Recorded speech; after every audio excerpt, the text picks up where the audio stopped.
माँ दुर्गा की कथा।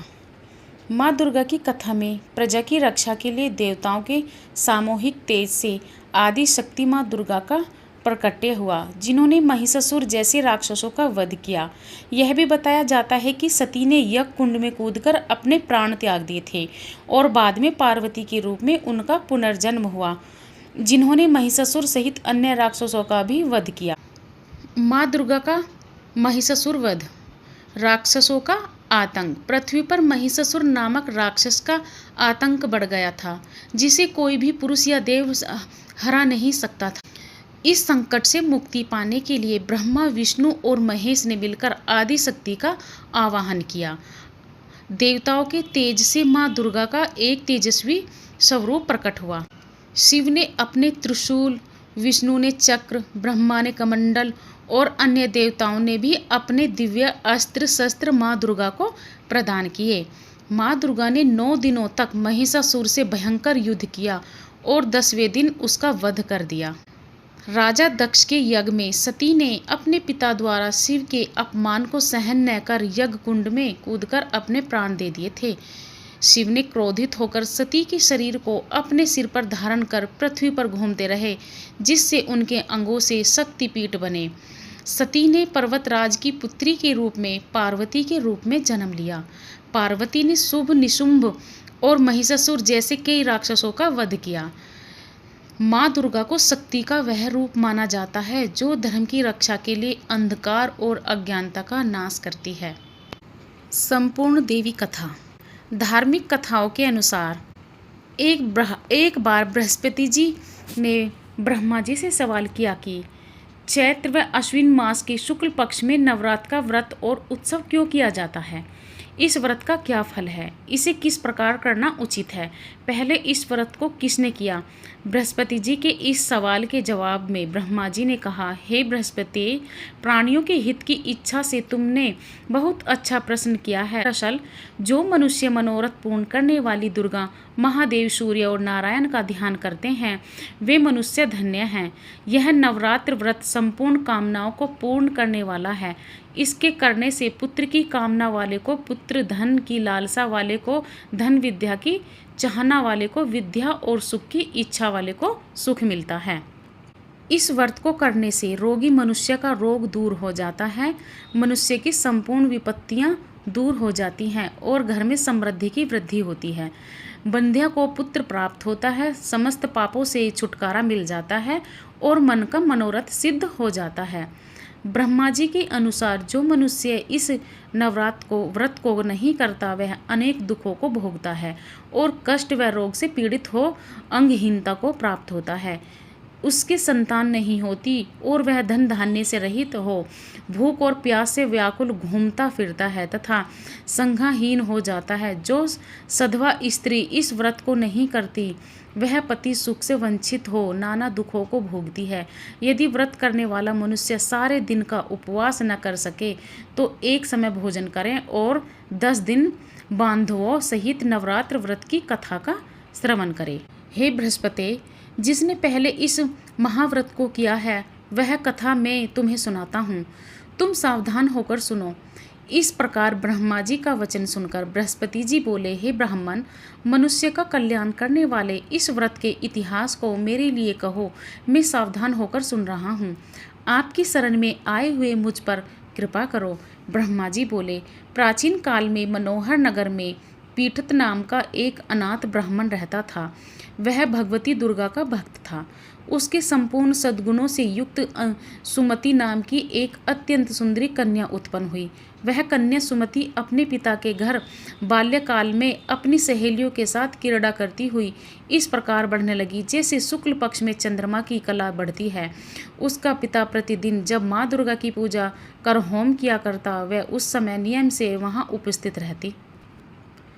एक दिन सुमति अपनी सखियों के साथ खेल में लग गई और भगवती के पूजन में उपस्थित नहीं हुई। उसके पिता को पुत्री की ऐसी असावधानी देखकर क्रोध आया और वह पुत्री से कहने लगा, अरे दुष्ट पुत्री, आज तूने भगवती का पूजन नहीं किया, इस कारण मैं किसी कुष्ठ रोगी या दरिद्र मनुष्य के साथ तेरा विवाह करूंगा।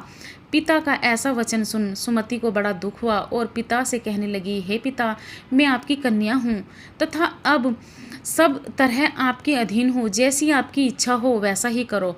राजा से, कुष्टी से, दरिद्र से अथवा जिसके साथ चाहो मेरा विवाह कर दो, पर होगा वही जो मेरे भाग्य में लिखा है।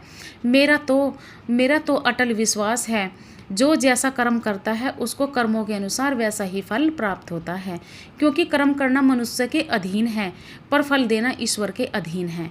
जैसे अग्नि में पड़ने से तृणादि उसको अधिक प्रदीप्त कर देते हैं, इस प्रकार कन्या के निर्भयता से कहे हुए वचन सुन उस ब्राह्मण ने क्रोधित हो अपनी कन्या का विवाह एक कुष्टी के साथ कर दिया और अत्यंत क्रोधित हो पुत्री कहने लगी, हे पुत्री, अपने कर्म का फल भोगो। देखो भाग्य के भरोसे रहकर क्या करती हो। पिता के ऐसी कटु वचनों को सुन सुमति मन में विचार करने लगी, ओहो, मेरा बड़ा दुर्भाग्य है जिससे मुझे ऐसा पति मिला। इस तरह अपने दुख का विचार करती हुई वह कन्या अपने पति के साथ वन में चली गई और डरावने कुशायुक्त उस निर्जन एवं में उन्होंने वह रात बड़े कष्ट से व्यतीत की। उस गरीब बालिका की ऐसी दशा देख देवी भगवती ने पूर्व पुण्य के प्रभाव से प्रकट हो सुमति से कहा, हे दीन ब्राह्मणी, मैं तुमसे प्रसन्न हूँ। तुम चाहे जो सो मांगो, वरदान मांग सकती हो। तो भगवती दुर्गा का यह वचन सुन ब्राह्मणी ने कहा, आप कौन हैं? वह सब मुझसे कहो। ब्राह्मणी का ऐसा वचन सुन देवी ने कहा कि मैं आदि शक्ति भगवती हूँ और मैं ही ब्रह्म विद्या व सरस्वती हूँ। प्रसन्न होने पर मैं प्राणियों का दुख दूर कर उनको सुख प्रदान करती हूँ। हे ब्राह्मणी, मैं तुझ पर तेरे पूर्व जन्म के पुण्य के प्रभाव से प्रसन्न हूँ। तुम्हारे पूर्व जन्म का वृतांत सुनाती हूँ, सुनो। तू पूर्व जन्म में निषाद भील की स्त्री थी और अति पतिव्रता थी। एक दिन तेरे पति निषाद ने चोरी की। चोरी के कारण तुम दोनों को सिपाहियों ने पकड़ लिया और ले जाकर जेल खाने में कैद कर दिया। उन लोगों ने तुझको और तेरे पति को भोजन भी नहीं दिया। इस प्रकार नवरात्र के दिनों में तुमने न तो कुछ खाया और न जली पिया। इस प्रकार 9 दिन तक नवरात्र का व्रत हो गया। हे ब्राह्मणी, उन दिनों में जो व्रत हुआ उस व्रत के प्रभाव से प्रसन्न होकर मैं तुझसे मनोवांछित वर देती हूँ। तुम्हारी जो इच्छा हो सो मांगो। इस प्रकार दुर्गा के वचन सुन ब्राह्मणी बोली, अगर आप मुझ पर प्रसन्न हो तो हे दुर्गे, मैं आपको प्रणाम करती हूँ। कृपा करके मेरे पति का कोढ़ दूर करो। देवी ने कहा, उन दिनों तुमने जो व्रत किया था उस व्रत का 1 दिन का पुण्य पति का कोढ़ दूर करने के लिए अर्पण करो। उस पुण्य के प्रभाव से तेरा पति कोढ़ से मुक्त हो जाएगा। ब्रह्मा जी बोले।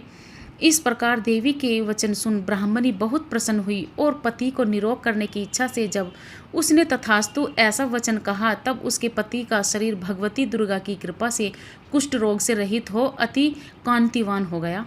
वह ब्राह्मणी पति की मनोहर देह को देख देवी की स्तुति करने लगी, हे दुर्गे, आप दुर्गति को दूर करने वाली, तीनों लोकों का संताप हरने वाली, समस्त दुखों को दूर करने वाली, रोगी मनुष्य को निरोग करने वाली, प्रसन्न हो, मनोवांछित वर देने वाली और दुष्टों का नाश करने वाली जगत की माता हो। हे अम्बे, मुझ निरपराध अबला को मेरे पति ने कुष्ठी मनुष्य के साथ विवाह कर घर से निकाल दिया। पिता से तिरस्कृत निर्जन वन में विचार रही हूँ। आपने मेरा इस विपदा से उद्धार किया है। हे देवी, आपको प्रणाम करती हूँ, मेरी रक्षा करो। ब्रह्मा जी बोले, हे बृहस्पति, उस ब्राह्मणी की ऐसी स्तुति सुन देवी बहुत प्रसन्न हुई और ब्राह्मणी ने कहा, हे ब्राह्मणी, तेरे उदालय नामक अति बुद्धिमान, धनवान, कीर्तिवान और जितेंद्रिय पुत्र शीघ्र उत्पन्न होगा। ऐसा वर प्रदान कर देवी ने ब्राह्मणी से फिर कहा कि हे ब्राह्मणी, और जो कुछ तेरी इच्छा हो वह मांग ले। भगवती दुर्गा का ऐसा वचन सुन सुमति ने कहा कि हे भगवती दुर्गे, अगर आप मुझ पर प्रसन्न हो तो कृपा कर मुझे नवरात्र व्रत की विधि और उसके फल का विस्तार से वर्णन करें। इस प्रकार ब्राह्मणी के वचन सुन दुर्गा ने कहा, हे ब्राह्मणी, मैं तुम्हें संपूर्ण पापों को दूर करने वाले नवरात्र व्रत की विधि बतलाती हूँ, जिसको सुनने से मोक्ष की प्राप्ति होती है। अश्विन मास के शुक्ल पक्ष की प्रतिपदा से लेकर 9 दिन तक विधि पूर्वक व्रत करें। यदि दिन भर का व्रत न कर सकें तो एक समय भोजन करें। विधान ब्राह्मणों से पूछकर घट स्थापना करें और वाटिका बनाकर उसको प्रतिदिन जल से सींचें। महाकाली, महालक्ष्मी और महासरस्वती देवी की मूर्तियां स्थापित कर उनकी नित्य विधि सहित पूजा करें और पुष्पों से विधि पूर्वक अर्घ्य दें। बिजोरा के फल से अर्घ्य देने से रूप की प्राप्ति होती है। जायफल से अर्घ्य देने से कीर्ति, दाख में अर्घ्य देने से कार्य की सिद्धि होती है। आंवले से अर्घ्य देने से सुख की प्राप्ति और केले से अर्घ्य देने से आभूषणों की प्राप्ति होती है। इस प्रकार पुष्पों व फलों से अर्घ्य देकर व्रत समाप्त होने पर 9वें दिन तथा विधि हवन करें। खांड, घी, गेहूं, शहद, जौ, तिल, बिल्व, बेल, नारियल, दाख और कदम्ब आदि से हवन करें। गेहूं से होम करने से लक्ष्मी की प्राप्ति होती है। खीर एवं चंपा के पुष्पों से धन की और बेल पत्तों से तेज व सुख की प्राप्ति होती है। आंवले से कीर्ति की और केले से पुत्र की, कमल से राज सम्मान की और दाखों से संपदा की प्राप्ति होती है। खांड, घी, नारियल, शहद, जौ और तिल तथा फलों से होम करने से मनोवांछित वस्तु की प्राप्ति होती है। व्रत करने वाला मनुष्य इस विधि विधान से होम कर आचार्य को अत्यंत नम्रता के साथ प्रणाम करें और यज्ञ की सिद्धि के लिए उसे दक्षिणा दें। इस प्रकार बताई हुई विधि के अनुसार जो व्यक्ति व्रत करता है उसके सब मनोरथ सिद्ध होते हैं, इसमें तनिक भी संदेह नहीं है। इन 9 दिनों में जो कुछ दान आदि दिया जाता है उसका करोड़ों गुना फल मिलता है। इस नवरात्र व्रत करने से अश्वमेघ यज्ञ का फल मिलता है। ब्राह्मणी इस संपूर्ण कामनाओं को पूर्ण करने वाले उत्तम व्रत को तीर्थ, मंदिर अथवा घर में विधि के अनुसार करें। ब्रह्मा जी बोले, हे बृहस्पति, इस प्रकार ब्राह्मणी को व्रत की विधि और फल बताकर देवी अंतर्ध्यान हो गई। जो मनुष्य या स्त्री इस व्रत को भक्ति पूर्वक करता है वह इस लोक में सुख प्राप्त कर अंत में दुर्लभ मोक्ष को प्राप्त होता है। हे बृहस्पति, यह इस दुर्लभ व्रत का महात्म्य है जो मैंने तुम्हें बतलाया। यह सुन बृहस्पति जी आनंद से प्रफुल्लित हो ब्रह्मा जी से कहने लगे कि हे ब्राह्मण, आपने मुझ पर अति कृपा की जो मुझे इस नवरात्र व्रत का महत्य सुनाया। ब्रह्मा जी बोले कि हे बृहस्पति, यह देवी भगवती की शक्ति संपूर्ण लोकों का पालन करने वाली है। इस महादेवी के प्रभाव को कौन जान सकता है। बोलो देवी भगवती की जय।